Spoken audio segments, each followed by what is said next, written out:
আসসালামু আলাইকুম। প্রোনাউনের দ্যাটের ব্যবহার নোট 7 আলোচনা করব।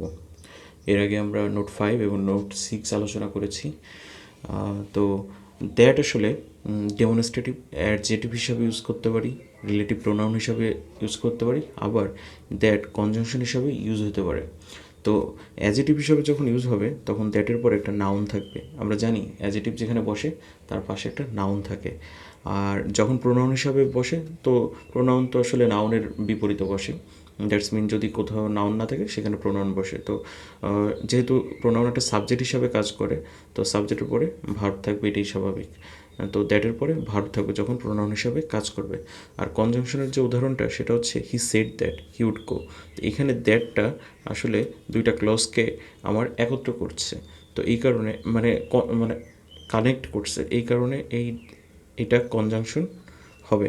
তো এটা আইডেন্টিফাই পার্টস অফ স্পিচের একটা বিষয়। আমাদের যেটা মূল বিষয় সেটা হচ্ছে দ্যাট হচ্ছে রিলেটিভ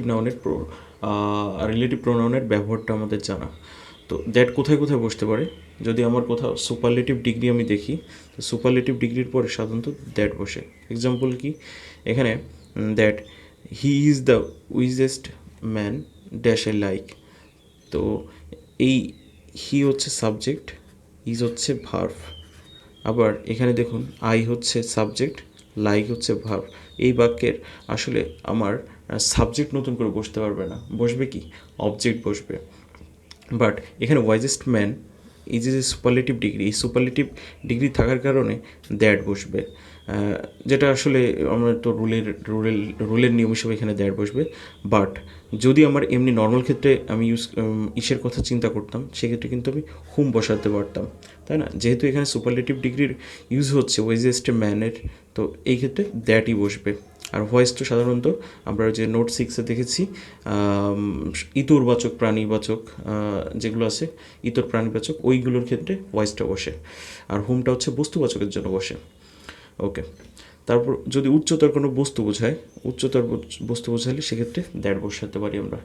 তার মানে এখানে দেখুন দিস ইজ দ্য বুক, বুকটা কিন্তু আসলে জড় পদার্থ, কিন্তু এটা আসলে উচ্চতর একটা বস্তুর ক্ষেত্রে চিন্তা করা যায়। তো এই কারণে এখানে this is the book dash I lent you yesterday. তো দেখুন দিস একটা সাবজেক্ট, এর ভার্ব হচ্ছে ইজ। আবার আই হচ্ছে আমার সাবজেক্ট, লেন্ট হচ্ছে ভার্ব, আয়ের ভার্ব হচ্ছে লেন্ট। তো এখানে আসলে আমরা দ্যাট ইউজ করবো, কারণ বুকটা হচ্ছে ওই যে উচ্চতর বস্তু হিসাবে চিন্তা করছি, সো হুইচটা বসবে না। তারপরে আর একটা সবচাইতে ক্রুশিয়াল বিষয়, কিছু শব্দ আছে যে শব্দের পরে সাধারণত দ্যাট বসে, যেমন হচ্ছে all, some, few, little, many, much, either, neither, several, something, some, the some, nothing, anybody, nobody, everybody, only, the only, এগুলোর পরে সাধারণত দ্যাট বসে। তো আমরা যদি একটা এক্সাম্পলের কথা এখানে চিন্তা করি, this is the same mobile I lost স্টারডে। তো দেখুন এই যে এটা সাবজেক্ট, এটা ভার্ব, তারপরে হচ্ছে আই লস্ট স্টারডে, আই হচ্ছে সাবজেক্ট, এর ভার্ব হচ্ছে লস্ট। কিন্তু তাহলে এখানে আসলে নতুন করে সাবজেক্ট আসলে আসবে না, কি আসতে পারে, অবজেক্ট হিসাবে, অবজেক্ট নিয়ে চিন্তা ভাবনা করতে পারি। তো অবজেক্ট হিসাবে কিন্তু হুমও চিন্তা করা যায়। তো এখানে আসলে হুমের কোনো অপশন দেওয়া নেই, সো এই ক্ষেত্রে হুইজ আর দ্যাট নিয়ে কথাবার্তা বলবো। সো এখানে মোবাইলটা আসলে একটা জড় পদার্থ, কিন্তু এই যে এর আগে সেম থাকার কারণে, যেহেতু আমাদের এই লিস্টের মধ্যে দেখুন এখানে সেম আছে, সেমের পরে সাধারণত দ্যাট বসে। সো মোবাইলের আগে সেম থাকার কারণে এইখানে ভয়েস না হয়ে অ্যান্সার হবে হচ্ছে দ্যাট। তো আশা করি দ্যাটের ব্যাপারটা আপনারা বুঝতে পেরেছেন। সবাইকে ধন্যবাদ।